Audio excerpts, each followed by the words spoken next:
Beautiful people, अस्सलाम वालेकुम, नमस्ते जी, सत श्री अकाल। कैसे हैं आप लोग? I hope you all are doing great. मैं भी बिल्कुल ठीक हूँ, एकदम बढ़िया। आज का हम वीडियो वॉच करने जा रहे हैं। ये वीडियो है रामचरित्र मानस को जलाने वालों के लिए क्या बोले महाराज जी। सो यस, चलते हैं, देखते हैं क्या कहते हैं इसके ऊपर। ओरिजिनल वीडियो का लिंक आपको मिल जाएगा नीचे डिस्क्रिप्शन में, सो आप वहां से देख सकेंगे। कमेंट सेक्शन में अपनी राय जरूर दीजिएगा। सो यस, ओरिजिनल वीडियो का लिंक डिस्क्रिप्शन में मिल जाएगा। सो यस, कुछ लोग कहते हैं गोस्वामी तुलसीदास जी रामचरितमानस में उन्होंने दलितों का अपमान किया, ऐसा कुछ लोग आज आरोप लगाते हैं। अब देख लो, निषाद राज जी कौन थे? दलित थे। केवट कौन है? माता शबरी कौन है? यदि तुलसीदास जी किसी जाति वर्ग के विरोधी होते तो इन लोगों का गीत, इनका गुणगान इतने अच्छे शब्दों में कैसे करते? रामचरितमानस में इनका गुणगान भरा पड़ा। इनके लिए कितना अच्छा लिखा है गोस्वामी जी ने। पर कुछ लोग देखो तुलसीदास जी को भी आरोपी बना देते हैं। तुलसीदास जी किसी जात, किसी व्यक्ति विशेष के लिए उन्होंने कुछ नहीं कहा। लोग समझते नहीं हैं चौपाइयों के अर्थ को, चौपाइयों के मर्म को, उसकी गंभीरता, गहराई को। अब निषाद राज कौन थे? जंगली आदमी थे, भील थे। गले लगाया राम जी, रात उसके यहाँ भील जंगली, कमेंट में बताइएगा। और तुलसीदास जी ने उनको महान बताया है।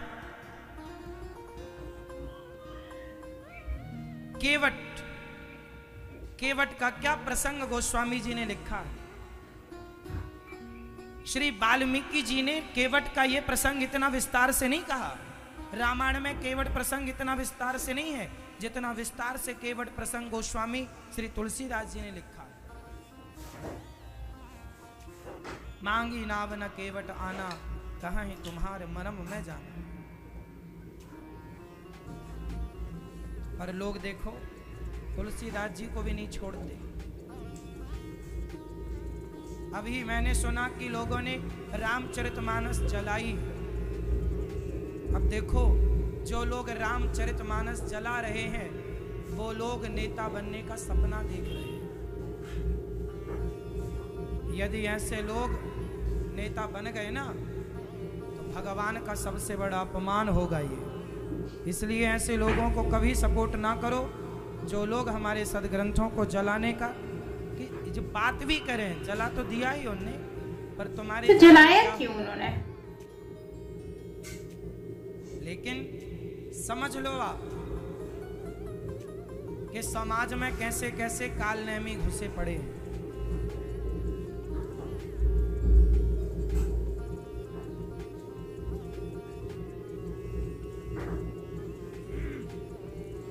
अभी कुछ नेताओं ने जलाया ना रामचरितमानस।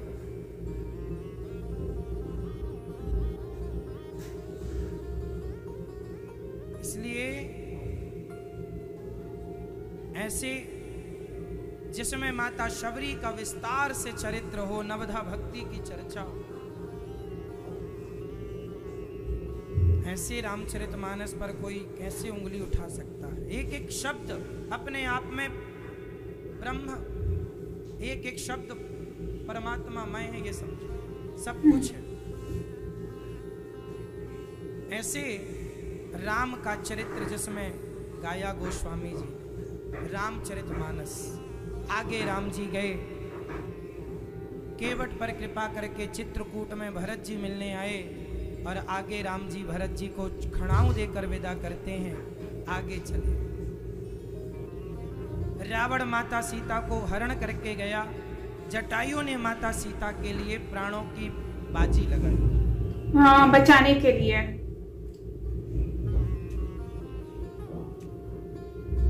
लोगों ने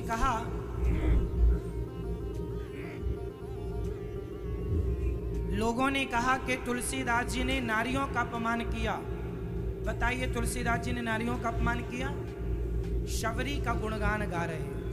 शबरी भी तो नारी है। अब सूर्पनखा जैसी नारी भी रामचरितमानस में है, और शबरी जैसी जो नारी जिस लायक होगी उसे वही तो कहा जाएगा। अच्छा बताइए, नारी और पुरुष ये एक समान है, एक है कि नहीं? आज के युग में आपको क्या लगता है, नारी और पुरुष एक है, एक दर्जा है? हाँ या नहीं? हाँ या ना? बोलो हाँ या ना, जोर से, जोर से, जोर से। नहीं, हमारे सनातन धर्म में नारी और पुरुष एक नहीं। नारी और पुरुष में दोनों में भिन्नता। और हमारे वेद पुराण, हमारे ऋषि मुनि कहते हैं कि नारी और पुरुष दोनों अलग हैं और दोनों एक कभी हो ही नहीं सकते। क्यों? क्योंकि हमारे यहाँ प्रथम पूज्य पुरुष नहीं, नारी का सम्मान पुरुषों से अधिक है। इसलिए नारी श्रेष्ठ है, पुरुष नारी से कम है। इसलिए नारी का नाम पहले सीता राम, सीता पहले, गौरी शंकर, राधे श्याम, लक्ष्मी नारायण। इसलिए नारी और पुरुष एक नहीं हो सकते, क्योंकि नारी तो हमेशा हमारे यहाँ श्रेष्ठ रही। तो नारी हमारे यहाँ पुरुष से श्रेष्ठ ऑलरेडी है, बराबर कैसे हो सकती है? हमारे यहाँ तो ये लिखा है कि त्वमेव माता, पहले माता, माता रामो मत पिता रामचंद्र, पहले माँ फिर पिता। अभी थोड़ी देर पहले मैंने बताया कि पिता का 1% होता है और 2% होता है। मैंने माँ की हिस्सेदारी ज्यादा कही। माँ बड़ी है, पिता, यदि माता और पिता दोनों से यदि तुलना की जाए, इन दोनों में ज्यादा बड़ा कौन है? माँ और बाप को खड़ा किया जाए और पूछा जाए किसी से, दार्शनिक से पूछा जाए कि बताओ बड़ा कौन है, क्या बड़ा है बताओ, आप बताओ। माँ और बाप में बड़ा कौन? जोर से, माँ, जोर से। आजकल कहा जाता है ना कि बेटे की पहचान बाप से है। गलत कहा जाता है साहब, गलत पढ़ा दिया आप लोगों को। मैं फलाने का बेटा हूं, बाप से परिचित ना।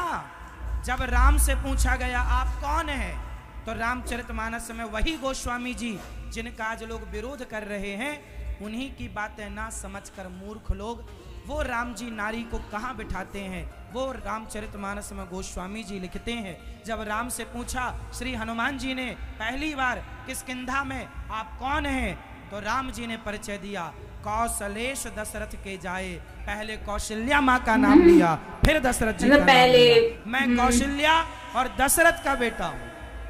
जैसे आपसे कोई पूछे तुम किसके बेटे हो, तो आप अपने बाप का नाम बताते ना, पहले माँ का बताया राम जी ने, फिर बाप का, मैं इनका बेटा। परिभाषाएं तुमने बदली हैं साहब, शास्त्रों में कोई परिभाषाएं नहीं बदली गई। बेटे की पहचान बाप से होती है, ये कहना भी गलत है। माँ का नाम लिया है। राम जी से पूछा, पढ़ लेना किष्किंधा कांड की ये चौपाई है, तुम किसके कौन हो? आप कौन हो? कौशलेश दशरथ के जाए, हम पितु बचन मान बन आए, ये चौपाई।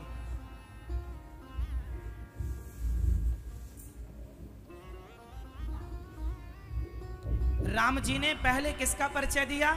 मैं कौशल्या का पुत्र, दशरथ जी का पुत्र। कौशल्या मेरी माँ, दशरथ मेरे पिता, उनका बेटा राम, ये मेरा भैया लक्ष्मण। यहाँ हरि निश्चर वैदेही, यहाँ मेरी पत्नी का किसी राक्षस ने हरण कर लिया, ये परिचय दिया।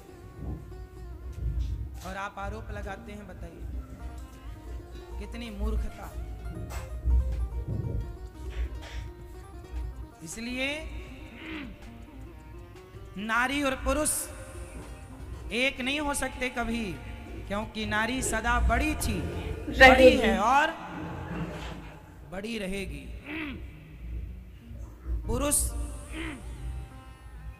नारी लड़की पैदा होती है तो उसे हम लोग कहते हैं लक्ष्मी आ गई। बेटा पैदा होता है कोई नहीं कहता नारायण आ गई।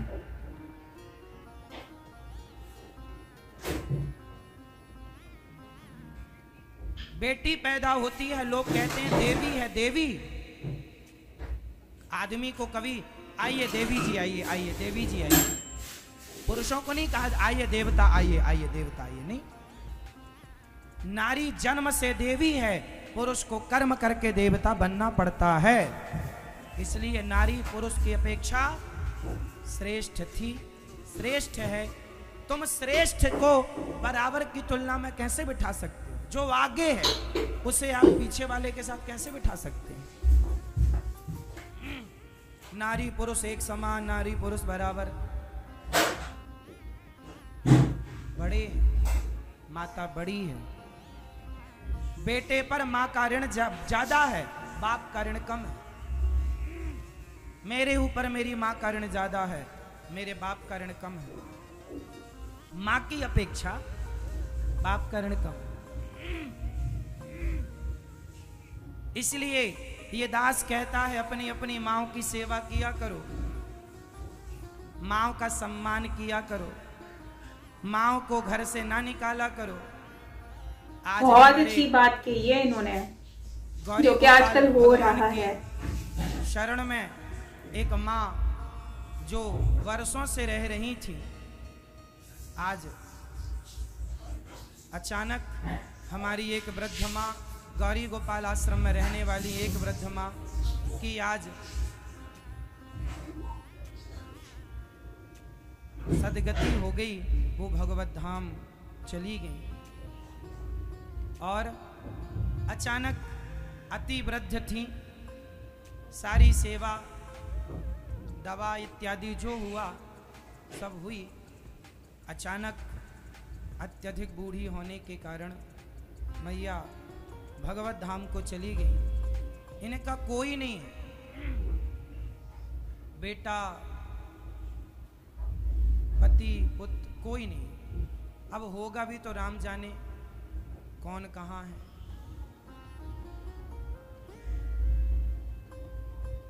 आज जब ये माँ भगवत धाम को गई तो एक पुत्र होने के नाते माँ ने मुझे कभी बेटा कहा, उस बेटा कहने के नाते, उस धर्म पुत्र होने के नाते एक पुत्र का जो कर्तव्य एक पुत्र को निभाना वो निभा रहे हैं। वह कर्तव्य दास ने। माँ जब जाती है ना तो हर बेटा दुखी होता।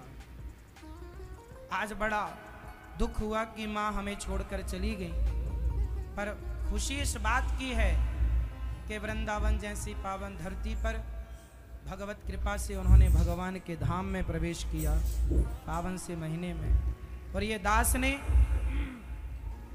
पुत्र के रूप में माँ को कंधा देकर जो पुत्र का कर्तव्य है वो ये दास अनिरुद्ध ने पूरा किया। यहाँ माताएं हमारी रहती हैं, सिर्फ रहती नहीं है मेरी माँ, इस जिम्मेदारी से रहती हैं कि यदि कल को उनका बेटा नहीं आएगा तो यहाँ उस माँ के पुत्र के लिए ये दास बैठा है, पुत्र बन के हर कर्तव्य को पूरा करने के लिए।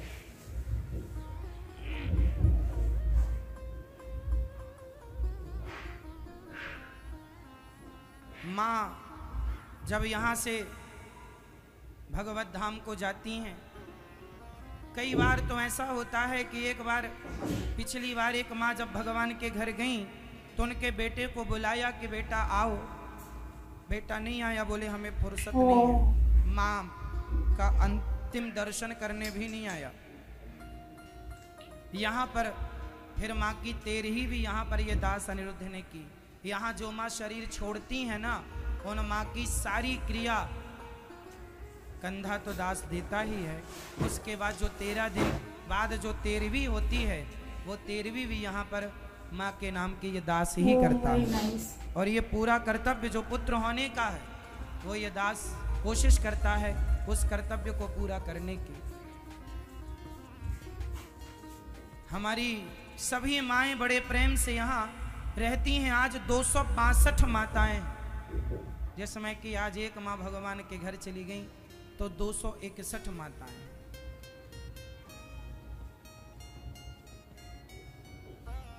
ये हमारी वो माएं जिन माओं की सेवा ये दास अपने हाथों से करता है। यहाँ माओं से 1 रुपए लिया नहीं जाता। आप लोग जो सहयोग करते हैं उसके बल पर इन माओं की सेवा यहाँ पर होती है। आप में से कितने लोगों ने वृद्ध माओं का दर्शन किया? अपनी आंखों से हाथ उठाइए। टीवी पर जैसा सुना देखा यहाँ वैसा है या नहीं? हाँ या ना? कभी आइएगा और इन माओं को अपनी आंखों से देखिएगा।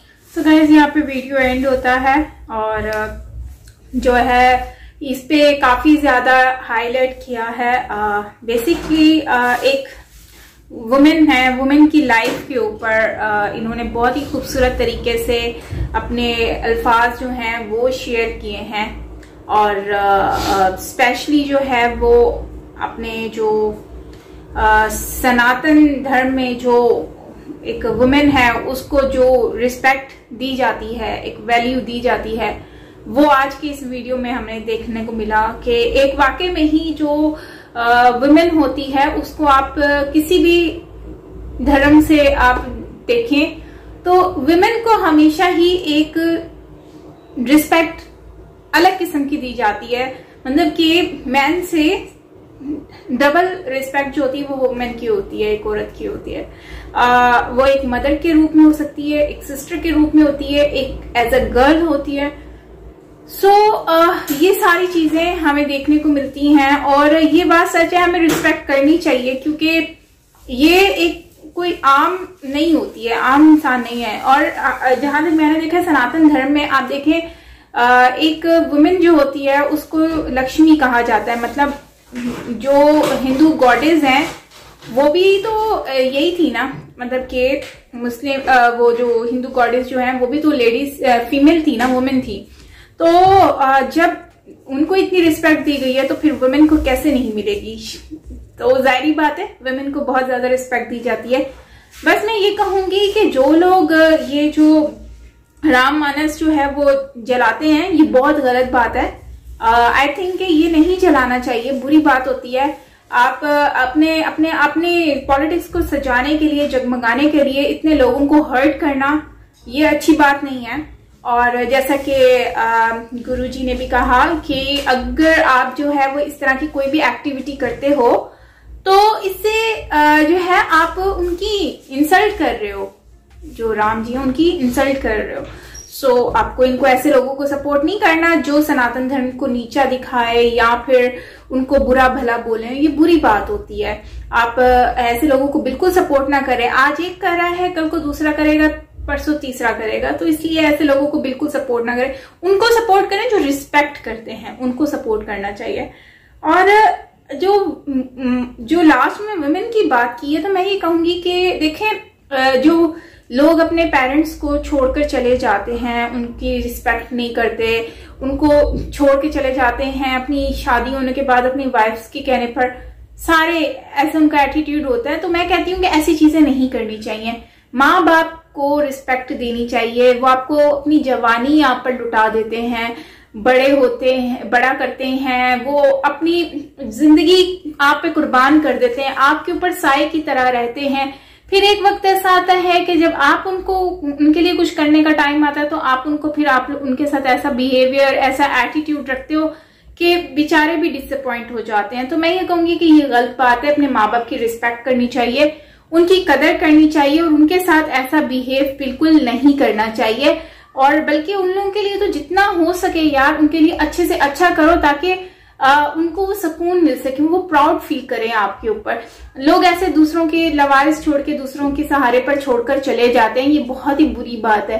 मैं अभी एक वीडियो देख रही थी, कुछ टाइम पहले की बात है, तो मैं सोशल मीडिया पे देख रही थी, आई थिंक वो एक इंडिया की ही वीडियो थी। तो उसमें एक लड़का होता है, उसकी वाइफ जो होती है वो लड़का अपनी माँ का हाथ पकड़ के वो उसको फ्लैट से बाहर लेकर आता है और वो वाइफ जो होती है वो पीछे से दरवाजा बंद कर देती है। अब वो लड़का जो है वो लेकर ऊपर चला जाता है, सीढ़ियों से ऊपर जाता है अपनी माँ को लेकर। वो बेचारी इतनी ज्यादा, वो बूढ़ी सी औरत है, अब नॉर्मल थी, तो बाद में अचानक से जो है वहां पर रश हो जाता है, थोड़ी देर में ही ना लड़का आ जाता है नीचे माँ को छोड़कर और अंदर जाता है, तो पीछे से आवाज शोर मच जाता है।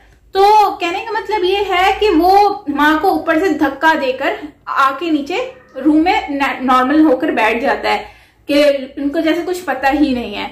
तो माँ इतनी हिम्मत पता नहीं ऐसे लोगों में आके से जाती है, माँ बाप के साथ ऐसा जुल्म करते हुए, उनके साथ ऐसी एक्टिविटी करते हुए। यकीन माने मुझे तो इतना दुख होता है ऐसी चीजें सोचकर और देखकर कि आज के दौर में लोग माँ बाप साथ भी इस तरह के जुल्म करने लग गए हैं। तो दोस्तों आप लोग इसके ऊपर क्या कहेंगे, कमेंट सेक्शन में अपनी राय जरूर दीजिएगा, मैं आप लोग की राय जानना चाहूंगी। बाकी माँ बाप की या रिस्पेक्ट करें, औरतों की रिस्पेक्ट करें, और जब आप धर्म में इतना रिस्पेक्ट दी गई है तो फिर आप लोग क्यों नहीं, सारी बातें सब कर सकते हैं।